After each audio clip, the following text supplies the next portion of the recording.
Amours De Voyage, Canto 3 by Arthur Hugh Clough. Canto 3. Yet to the wondrous St. Peter's, and yet to the solemn Rotonda, mingling with heroes and gods, yet to the Vatican Walls, yet may we go, and recline, while a whole mighty world seems above us, gathered and fixed to all time into one roofing supreme. Yet may we, thinking on these things, exclude what is meaner around us. Yet, at the worst of the worst, books in a chamber remain. Yet may we think, and forget, and possess our souls in resistance. Ah, but away from the stir, shouting, and gossip of war, where, upon Apennine slope, with the chestnut the oak trees immingle, where, amid odorous copse bridle-paths wander and wind, where, under mulberry-branches, the diligent rivulet sparkles, or amid cotton and maize peasants their waterworks ply, where, over fig tree and orange and tier upon tier still repeated, garden on garden upreared, balconies step to the sky. Ah, that I were far away from the crowd and the streets of the city, under the vine trellis laid, my beloved, with thee. I marry Trevellyn to Miss Roper, on the way to Florence. Why doesn't Mr. Claude come with us? You ask. We don't know. You should know better than we. He talked of the Vatican marbles, but I can't wholly believe that this was the actual reason. He was so ready before, when we asked him to come and escort us. Certainly he is odd, my dear Miss Roper. To change so suddenly, just for a whim, was not quite fair to the party, not quite right. I declare, I really almost am offended. I, his great friend, as you say, have doubtless a title to be so. Not that I greatly regret it, for dear Georgina distinctly wishes for nothing so much as to show her adroitness. But, oh, my pen will not write any more. Let us say nothing further about it. Yes, my dear Miss Roper, I certainly called him repulsive. So I think him, but cannot be sure I have used the expression quite as your pupil should. Yet he does most truly repel me. Was it to you I made use of the word? Or who was it told you? Yes, repulsive. Observe, it is but when he talks of ideas that he is quite unaffected, and free, and expansive, and easy. I could pronounce him simply a cold intellectual being. When does he make advances? He thinks that women should woo him. Yet, if a girl should do so, would be but alarmed and disgusted. She that should love him must look for small love in return, like the ivy on the stone wall, must expect but a rigid and niggard support, and e'en to get that must go searching all round with her humble embraces. 2. Claude to Eustace, from Rome. Tell me, my friend, do you think that the grain would sprout in the furrow, did it not truly accept as its summum and ultimum bonum that mere common and maybe indifferent soil it is set in?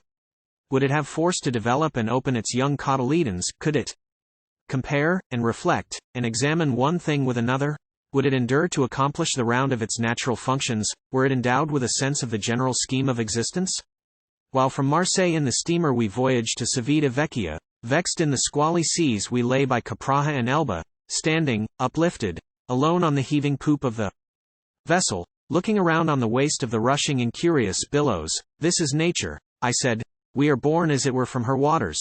Over her billows that buffet and beat us, her offspring uncared for, casting one single regard of a painful victorious knowledge, into her billows that buffet and beat us we sink and are swallowed. This was the sense in my soul, as I swayed with the poop of the steamer, and as unthinking I sat in the hall of the famed Ariadne. Lo, it looked at me there from the face of a Triton in marble.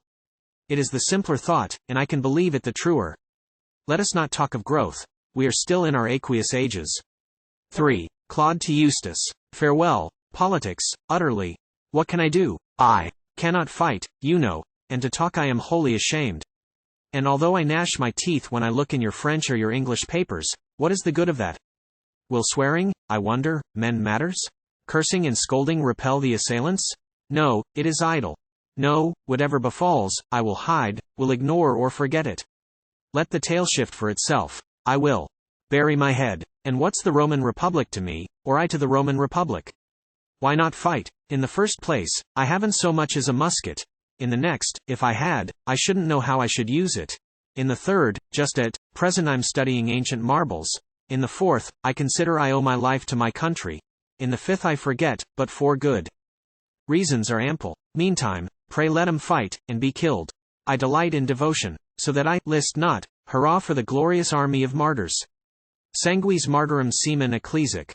Though it would seem this church is indeed of the purely invisible kingdom come kind, militant here on earth. Triumphant, of course, then, elsewhere. Ah, good heaven, but I would I were out far away from the pother. IV. Claude to Eustace. Not, as we read in the words of the olden time inspiration, are there too several trees in the place we are set to abide in, but on the apex most high of the tree of life in the garden, budding, unfolding, and falling, decaying and flowering ever, flowering is set and decaying the transient blossom of knowledge, flowering alone, and decaying, the needless unfruitful blossom.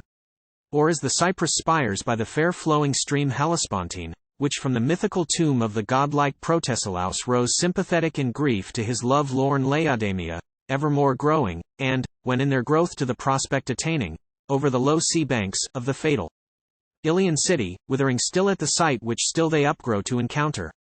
Ah, but ye that extrude from the ocean your helpless faces, ye over stormy seas leading long and dreary processions, ye, too, brood of the wind, whose coming is whence we discern not, making your nest on the wave, and your bed on the crested billow, skimming rough waters, and crowding wet sands that the tide shall return to, cormorants, ducks, and gulls, fill ye my imagination. Let us not talk of growth. We are still in our aqueous ages. Verses Mary Trevellyn to Miss Roper, from Florence. Dearest Miss Roper, alas! We are all at Florence quite safe, and you, we hear, or shut up. Indeed, it is sadly distressing. We were most lucky, they say, to get off when we did from the troubles. Now you are really besieged. They tell us it soon will be over, only I hope and trust without any fight in the city. Do you see Mr. Claude? I thought he might do something for you. I am quite sure on occasion he really would wish to be useful. What is he doing, I wonder? Still studying Vatican marbles? Letters, I hope, pass through. We trust your brother is better. V. Claude to Eustace. Juxtaposition, in fine. And what is juxtaposition? Look you, we travel along in the railway carriage or steamer, and, poor passer le temps, till the tedious journey be ended, lay aside paper or book, to talk with the girl that is next one, and, poor passer le temps, with the terminus all but in prospect, talk of eternal ties and marriages made in heaven. Ah, did we really accept with a perfect heart the illusion? Ah, did we really believe that the present indeed is the only? Or through all transmutation, all shock and convulsion of passion, feel we could carry undimmed, unextinguished, the light of our knowledge? But for his funeral train which the bridegroom sees in the distance, would he so joyfully, think you, fall in with the marriage procession? But for that final discharge, would he dare to enlist in that service? But for that certain release, ever signed to that perilous contract? But for that exit secure, ever bend to that treacherous doorway? Ah, but the bride. Meantime, do you think she sees it as he does? But for the steady fore-sense of a freer and larger existence, think you that man could consent to be circumscribed here into action? But for assurance within of a limitless ocean divine, o'er whose great tranquil depths unconscious the wind-tossed surface breaks into ripples of trouble that come and change and endure. Not, but that in this, of a truth, we have our being, and know it, think you we men could submit to live and move as we do here? Ah, but the women, God bless them. They don't think at all about it. Yet we must eat and drink, as you say. And as limited beings scarcely can hope to attain upon earth to an actual abstract, leaving to God contemplation, to his hands knowledge confiding, sure that in us if it perish, in him it abided and dies not. Let us in his sight accomplish our petty particular doings, yes, and contented sit down to the victual that he has provided. Allah is great, no doubt, and juxtaposition his prophet. Ah, but the women, alas! They don't look at it in that way.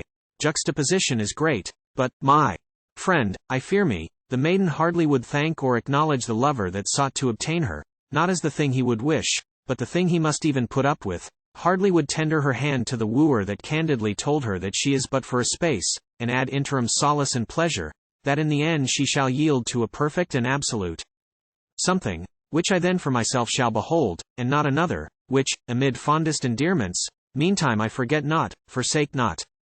Ah, ye feminine souls, so loving and so exacting, since we cannot escape, must we even submit to deceive you?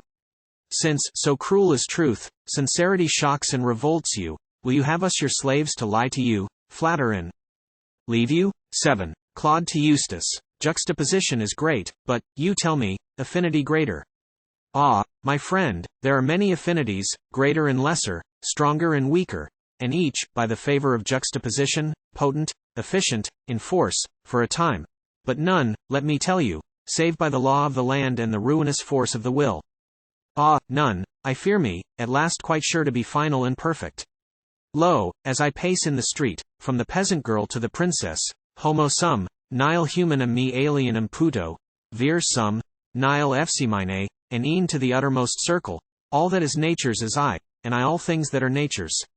Yes, as I walk, I behold, in a luminous, large intuition, that I can be and become anything that I meet with or look at. I am the ox in the dray, the ass with the garden stuff panniers.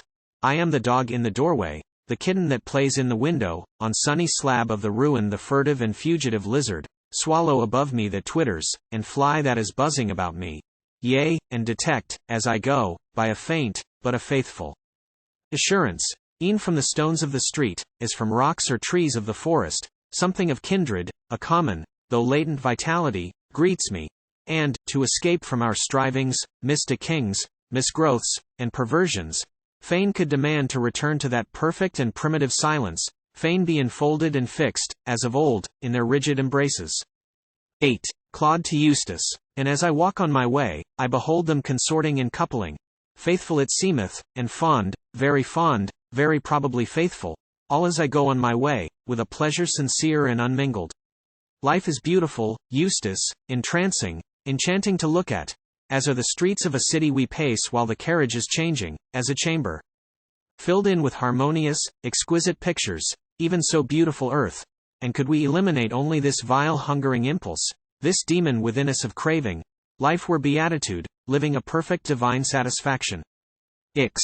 Claude to Eustace. Mild monastic faces in quiet collegiate cloisters, so let me offer a single and celibatarian phrase. A tribute to those whom perhaps you do not believe I can honor. But, from the tumult escaping, 'tis pleasant, of drumming and shouting, hither, oblivious awhile, to withdraw, of the fact or the falsehood, and amid placid regards and mildly courteous greetings yield to the calm and composure and gentle abstraction that reign o'er mild monastic faces in quiet collegiate cloisters. Terrible word, obligation. You should not, Eustace, you should not, no, you should not have used it.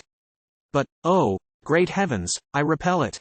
Oh, I cancel, reject, disavow, and repudiate wholly every debt in this kind, disclaim every claim, and dishonor, yea, my own heart's own writing, my soul's own signature.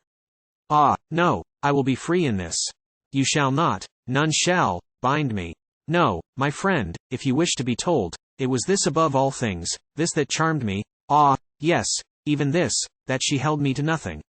No, I could talk as I pleased, come close, fasten ties as I fancied, bind and engage myself deep, and lo, on the following morning it was all e'en as before, like losings in games played for nothing. Yes, when I came, with mean fears in my soul, with a semi-performance at the first step breaking down in its pitiful role of evasion, when to shuffle I came, to compromise, not meet, engagements, lo, with her calm eyes there she met me and knew nothing of it, stood unexpecting, unconscious.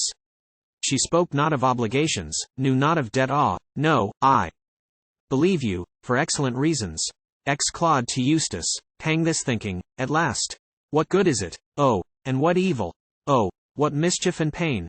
Like a clock in a sick man's chamber, ticking and ticking, and still through each covert of slumber pursuing. What shall I do to thee, O thou preserver of men? Have compassion. Be favorable, and hear. Take from me this regal knowledge. Let me, contented and mute, with the beasts of the fields, my brothers, tranquilly, happily lie, and eat grass, like Nebuchadnezzar. 11. Claude to Eustace. Tiber is beautiful, too, and the orchard slopes, and the Anio falling yet, to the ancient lyrical cadence, Tiber and Anio's tide, and cool from Lucretulus. Ever, with the Digentian stream, and with the Bandusian fountain, folded in Sabine recesses, the valley and villa of Horace, so not seeing I sang, so seeing and listening say I, here as I sit by the stream, as I gaze at the cell of the Sibyl, here with Albany's home and the grove of Tiburnus beside me. One Tivoli beautiful is, and musical, O Teverone, dashing from mountain to plain, thy parted impetuous waters. Tivoli's waters and rocks, and fair unto Monte Gennaro, haunt even yet, I must think, as I wander and gaze, of the shadows, faded and pale, yet immortal, of Faunus, the nymphs, and the graces.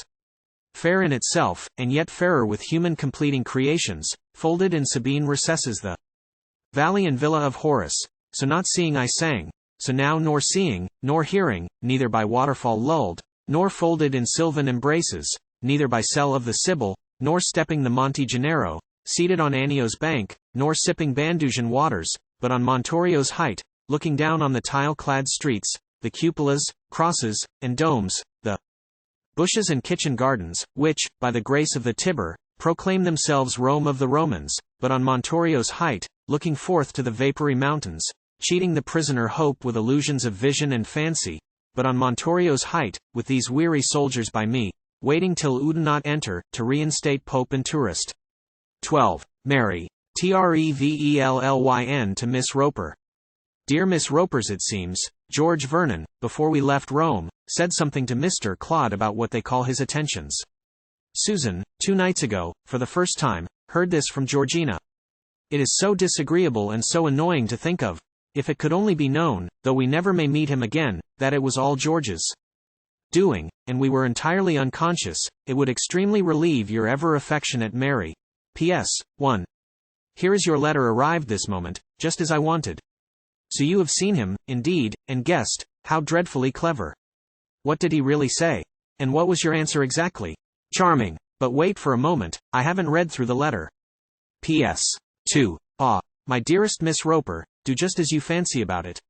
If you think it sincerer to tell him I know of it, do so. Though I should most extremely dislike it, I know I could manage. It is the simplest thing, but surely wholly uncalled for. Do as you please. You know I trust implicitly to you. Say whatever is right and needful for ending the matter. Only don't tell Mr. Claude. What I will tell you is a secret, that I should like very well to show him myself I forget it. P.S. 3. I am to say that the wedding is finally settled for Tuesday. My dear Miss Roper, you surely can manage not to let it appear that I know of that odious matter. It would be pleasanter far for myself to treat it exactly as if it had not occurred, and I do not think he would like it. I must remember to add, that as soon as the wedding is over we shall be off, I believe, in a hurry, and travel to Milan. There to meet friends of Papa's, I am told, at the Croce di Malta. Then I cannot say whither, but not at present to England. 13 Claude to Eustace. Yes, on Montorio's height for a last farewell of the city, so it appears, though then I was quite uncertain about it. So, however, it was. And now to explain the proceeding. I was to go, as I told you, I think, with the people to Florence. Only the day before, the foolish family Vernon made some uneasy remarks, as we walked to our lodging together, as to intentions. Forsooth, and so forth. I was astounded, horrified quite, and obtaining just then, as it happened, an offer, no common favor, of seeing the great Ludovisi collection. Why, I made this a pretense, and wrote that they must excuse me. How could I go? Great heavens! To conduct a permitted flirtation under those vulgar eyes, the observed of such observers. Well, but I now, by a series of fine diplomatic inquiries, find from a sort of relation, a good and sensible woman, who is remaining at Rome with a brother too ill for removal, that it was wholly unsanctioned, unknown, not, I think, by Georgina. She, however, ere this, and that is the best of the story, she and the Vernon, thank heaven, are wedded and gone honeymooning. So on Montorio's height for a last farewell of the city. Tiber I have not seen, nor the lakes that of old I had dreamt of. Tiber I shall not see, nor Anio's waters, nor deep enfolded in Sabine recesses the valley and villa of Horace. Tiber I shall not see, but something better I shall see. Twice I have tried before, and failed in getting the horses. Twice I have tried and failed. This time it shall not be a failure.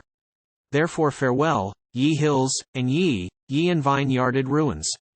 Therefore farewell, ye walls, palaces, pillars, and domes. Therefore farewell, far seen, ye peaks of the mythic Albano, seen from Montorio's height, Tiber and Ciesula's hills. Could we once, ere we go, could we stand, while, to ocean descending, sinks o'er the yellow dark plains slowly the yellow broad sun, stand, from the forest emerging at sunset, at once in the champaign, open, but studded with trees, chestnuts umbrageous and old, e'en in those fair open fields that incurve to thy beautiful hollow, Nemi, embedded in wood, Nemi, interned in the hill. Therefore farewell, ye plains, and ye hills, and the city eternal. Therefore farewell, we depart, but to behold you again,